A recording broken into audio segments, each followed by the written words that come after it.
O presidente Jair Bolsonaro afirmou que não existe problema em relação ao Fórum Econômico Mundial em Davos, no qual ele decidiu não participar. Também disse que o país está bem.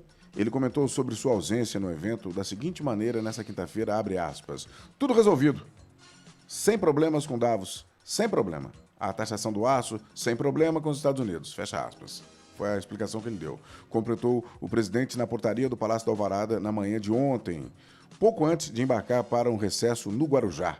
Na segunda-feira, Bolsonaro disse que a viagem a Davos estava em xeque por questões de segurança após a escalada da tensão entre os Estados Unidos e o Irã. Na ocasião, ele também defendeu a postura do país em relação aos Estados Unidos no conflito militar com o Irã. Abre aspas, muitos acham que o Brasil deve se omitir no tocante aos acontecimentos. Fecha aspas para o presidente Bolsonaro.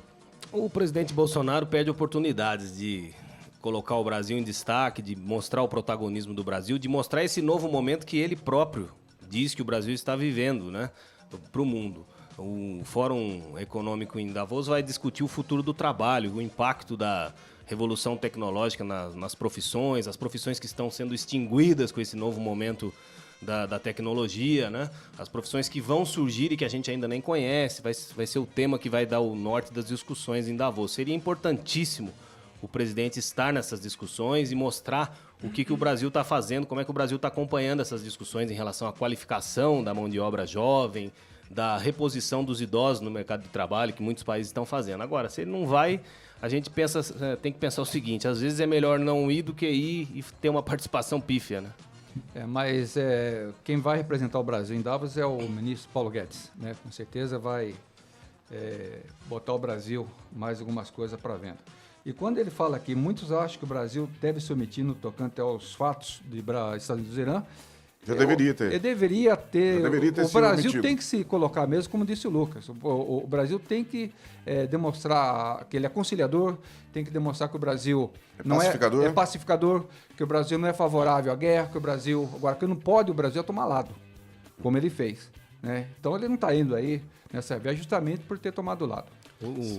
Em relação a essas relações exteriores, até a embaixada, o governo iraquiano e iraniano pediram explicações para a embaixada brasileira em Bagdá em relação à nota que o Itamaraty soltou apoiando a decisão dos Estados Unidos do bombardeio. Quer dizer, isso é uma nota inédita no histórico do Itamaraty de apoiar lado A ou lado B em relação a uma conduta internacional. É um delírio do Itamaraty, está ideologizando novamente uma posição internacional e uma postura historicamente marcada pela conciliação, pelo soft power. Como o doutor Alexandre disse ontem, quem é parceiro não se faz guerra, né?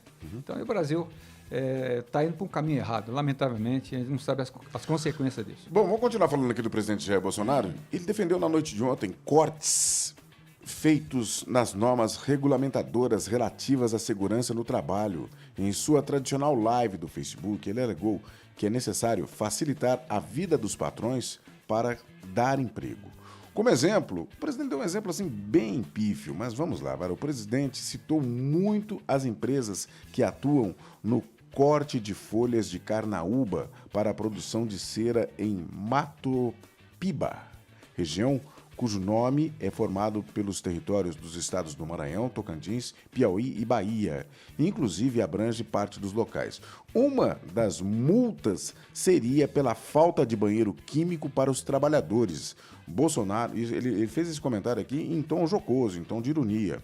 Bolsonaro declarou que as multas dificultam a vida dos empresários no país e que é necessário priorizar a criação de empregos e diminuir as multas. Ele também saiu em defesa da redução da multa a ser paga por empresas em demissões sem justa causa. O que acontece é o seguinte, isso são conquistas dos trabalhadores, né, que foram feitas com muita luta, até com muito sangue. Então, o governo tem que ter muito cuidado em mexer nessa situação, né?